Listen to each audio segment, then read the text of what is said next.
Lights down, pulse up. Tonight on Silent Fame, 10 men turn visibility into voltage.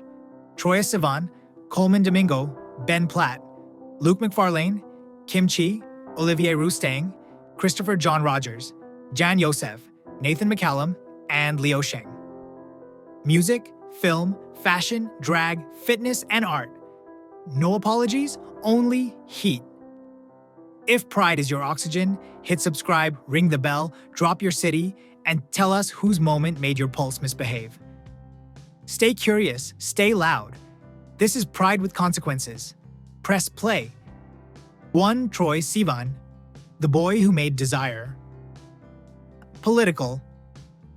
Troye Sivan didn't sneak into stardom, he danced in wearing mesh and perfume.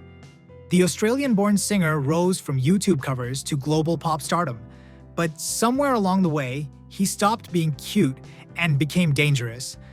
Not scandalous, but powerful. The kind of gay star who doesn't just kiss the boy, he films it, choreographs it, wraps it in latex, and breathes fire through it. In his 20s, Troye was the soft boy next door. By his 30s, he was slipping into the idol with sweat-slicked abs and unapologetic lust. His music videos became short films of queer fantasy and defiance, threesomes in desert motels, sensual slow burns, tears on dance floors. Every beat said, "I'm not here to be safe, I'm here to be seen." But the real revolution? He made the mainstream stop and watch. Troye didn't ask for acceptance. He designed it, out of eyeliner, whispered falsettos, and Calvin Klein ads that made straight boys nervous. He normalized something the industry still fears, a young man whose queerness isn't tragic or sanitized, but hot. Of course, not everyone cheered. Some called his videos too explicit, too much. Some said he was exploiting queer identity for shock value. But Troye knew better. Visibility without desire is still a closet, and he wasn't interested in closets.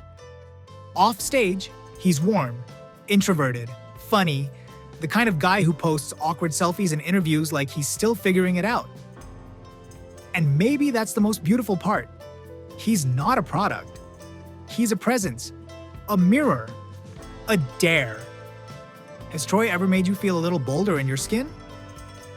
Tell us which moment made your pulse race. And if you believe queer desire belongs in the spotlight, smash that subscribe and let's turn the volume all the way up. 2. Colman Domingo, the gentleman's storm. Colman Domingo doesn't enter scenes, he owns them. With a voice like vintage jazz and a gaze that could stop a riot, Colman brings a kind of regal heat to every role he touches. Euphoria, Rustin, Zola. You don't forget his face, and you never forget his truth. But what makes Colman electric isn't just his talent, it's that he's doing all this as an openly gay black man over 30, and thriving. In an industry that once sidelined queer actors, especially those of color, Colman burned a path through the silence. When Rustin hit the award circuit, his performance wasn't just powerful, it was political. Playing a real-life civil rights leader who was also gay? It felt like history correcting itself in real time. The Academy finally took notice, but Colman had been building this legacy for decades, on stage, on screen, and off. Still, he's not all gravitas. He dances on red carpets, hosts brunches in silk, and flirts with the camera like it owes him something. He talks openly about love, his husband, their years together, their quiet triumphs. And that kind of softness? It's a rebellion all its own. Critics call him commanding, friends call him kind, fans call him everything we weren't allowed to be growing up. Emotional, elegant, magnetic, seen. What does it mean to watch a man like Colman Domingo own the screen and never shrink himself? Drop your answer in the comments. And if his story made you sit up straighter, hit subscribe. The world changes when men like him stop asking permission. 3. Platt, the Broadway boy who refused to dim. Ben Platt was never built for the closet. His voice cracked it open years ago, trembling its way through Dear Evan Hansen, exposing every awkward inch of boyhood and vulnerability. But when he stepped off Broadway and into the glare of Hollywood, the rules changed, and Ben refused to play by them. He didn't hide his queerness. He wrote songs about it. He sang, "I Want to Dance with You at Our Prom." And suddenly, the gay kid wasn't the tragic friend or punchline, he was the lead. His Netflix series, The Politician, made him messy, ambitious, and still queer.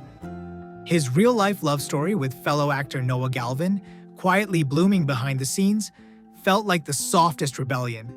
No PR spin, no baiting. Just two men falling in love, posting goofy TikToks, getting engaged under twinkling lights. And still, he got backlash. Some said he was too privileged, too open, too bland. But Ben stayed true. He brought Broadway fragility into pop. He wore suits that shimmered. He kissed his fiancée on national TV. He was never trying to be edgy. He was trying to be honest. That's what made it radical. A man singing about same-sex love without euphemism. A balladeer who doesn't hide the pronouns. A leading man who doesn't ask if the world is ready. He just shows up. Has Ben Platt ever reminded you that softness can be a kind of strength? Tell us your favorite lyric, your favorite moment. And if his love story feels like something you needed to see, hit subscribe and keep believing that romance can be real, even in Spotlight. 4. Luke Macfarlane, the Hallmark heartthrob. Who came out? Anyway, Luke Macfarlane has the kind of face you build franchises around. Square jaw, steady eyes, that old Hollywood kind of safe. And maybe that's what scared them.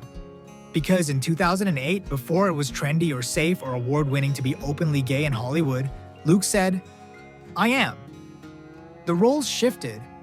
The calls changed. Suddenly, the man who looked like a superhero was being quietly steered towards safe territory. Hallmark holiday movies, soft romance with women, de-risked plots with happy endings. And Luke, ever the professional, delivered. He kissed the girl, lit the tree, wore the scarf. But in between the sleigh bells, he never hid. He never played straight in interviews. He brought his truth to each role, not loudly, but with quiet integrity. And when Bros came along, a raunchy, messy, funny, historic gay rom-com, Luke took the leap. Shirtless, vulnerable, filthy, and finally free, he proved that he could carry a story not just as a gay character, but as a fully realized sexy man who happened to love men. And guess what? He was damn good. Critics who once called him forgettable finally paid attention. Fans who'd only seen him in sweaters now saw the steel underneath. And through it all, Luke never shouted. He simply stood in his truth and looked hot doing it. Did Luke's quiet courage make space for you to feel more visible? Drop your moment in the comments.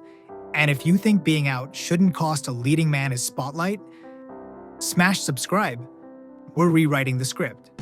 5. Kim Chi, the queen who painted her own empire.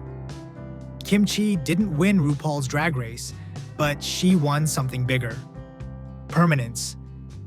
With anime lashes, towering silhouettes, and makeup that belongs in museums, she transformed drag from club fantasy into high art.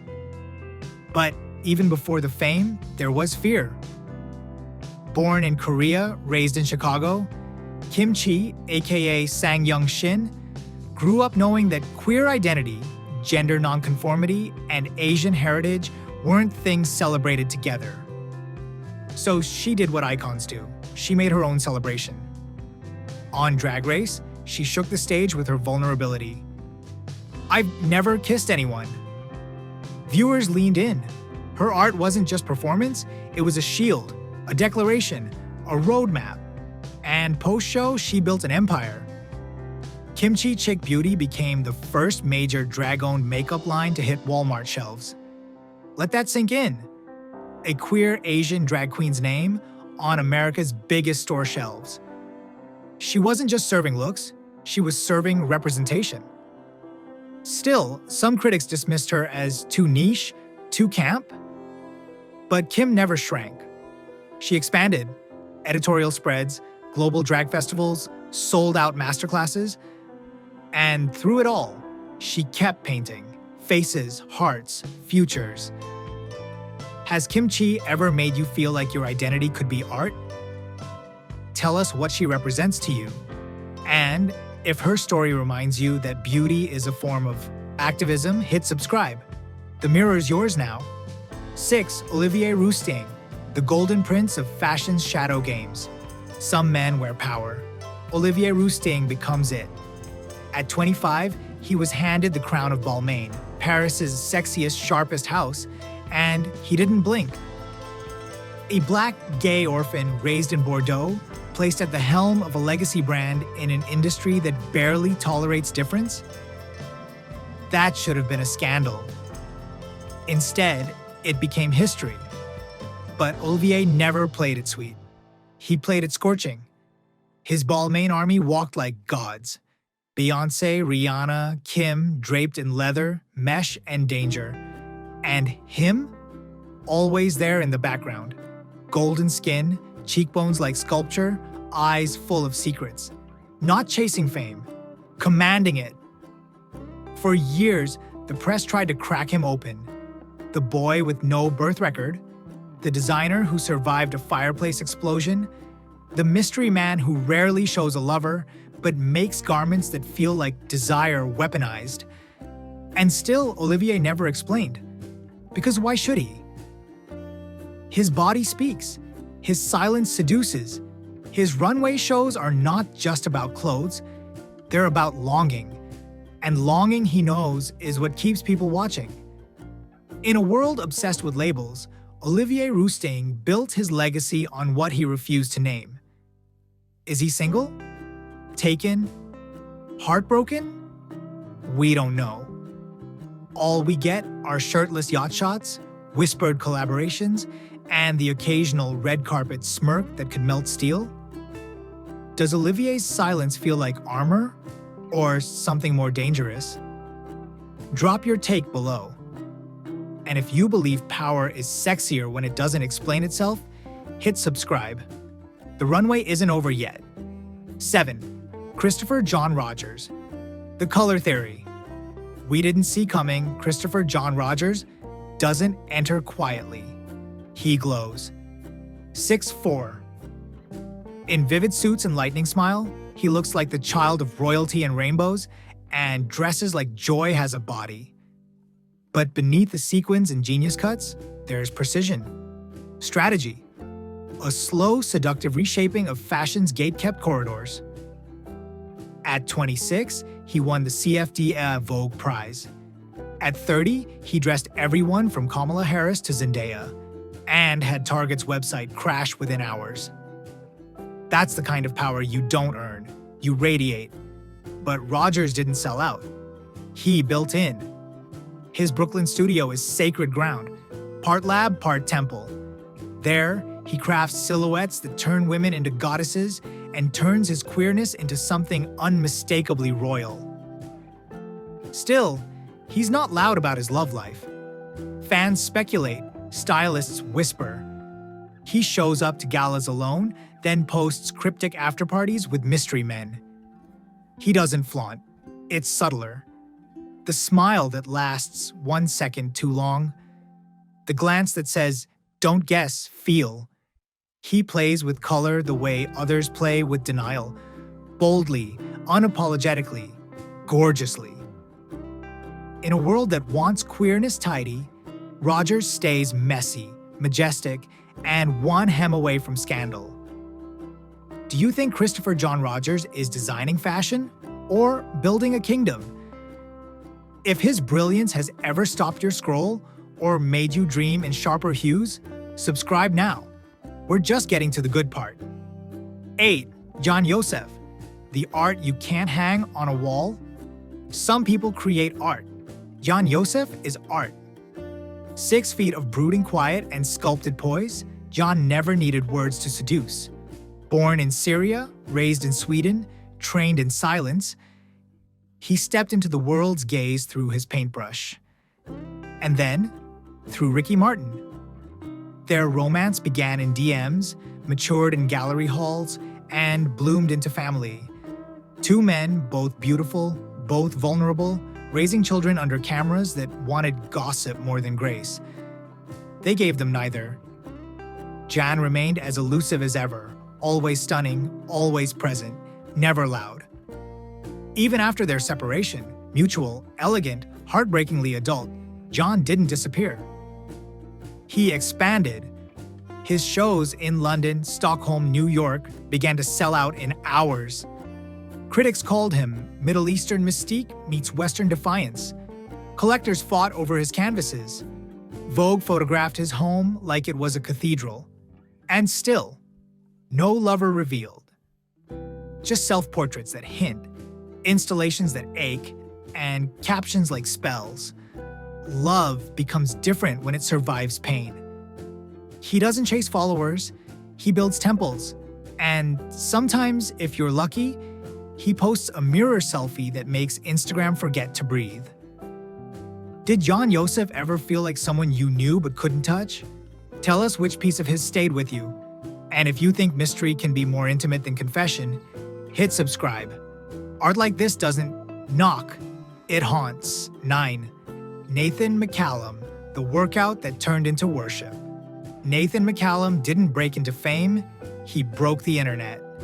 At 6'2", with beach blonde scruff and eyes you swear saw you in a dream, he was the Instagram Adonis we double-tapped without reading.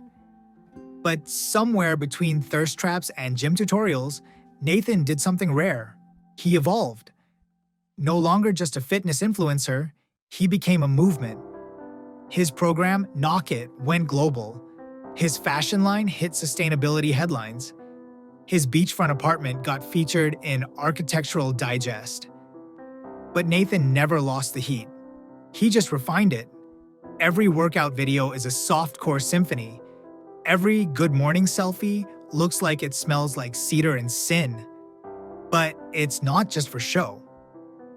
Nathan speaks out loudly about being a proud gay man in fitness, a space that often sidelines queerness in favor of hypermasculinity. He posts his boyfriends, he posts his beliefs, he posts his body, but never loses himself in it. That's the flex. Has Nathan ever made you feel stronger just by existing? Tell us your favorite look or lift, and if you believe muscles can be political, hit subscribe. The revolution has abs. 10. Leo Sheng, the frame that changed the mirror. There's a kind of beauty that isn't loud, but it lasts. Leo Sheng doesn't sell seduction. He sells truth. And sometimes that's even hotter. As a trans man who is also gay, Leo had every reason to play small. The roles weren't there. The scripts didn't exist, but he showed up anyway. First on the L Word, Generation Q, then in essays, panels, protests, and podcasts. Always asking one question: what does real representation look like? He never needed a six-pack to matter, though he's working on one. He never needed to pass the test. Instead, he made transmasculine queerness visible, awkward, smart, sexy, human. In interviews, Leo smiles like someone who knows he still scares the system. In photo shoots, he smolders on his own terms. His fashion? Queer academia meets Gen Z thirst. His voice? Calm like protest signs in permanent marker. And if you watch closely, you'll see he's not just performing. He's rewriting. Has Leo Sheng ever made you feel seen where the camera used to blur? Tell us what part of his story felt like yours. And if you believe masculinity belongs to everyone, hit subscribe. We don't fade out, we zoom in. These 10 didn't just ask to be seen, they redesigned the room. Pop boys who made lust political. Gentlemen storms who owned the screen. Artists, athletes, designers, and drag royalty who refused to dim so others could stay comfortable. If any of their courage found you tonight, like, share, and subscribe to keep this signal loud. Tell us your standout moment in the comments. Drop their number. Pinch the bell for our next premiere, where we go deeper, messier, and even more honest. On Silent Fame, visibility isn't a headline, it's a lifeline. See you in the next story.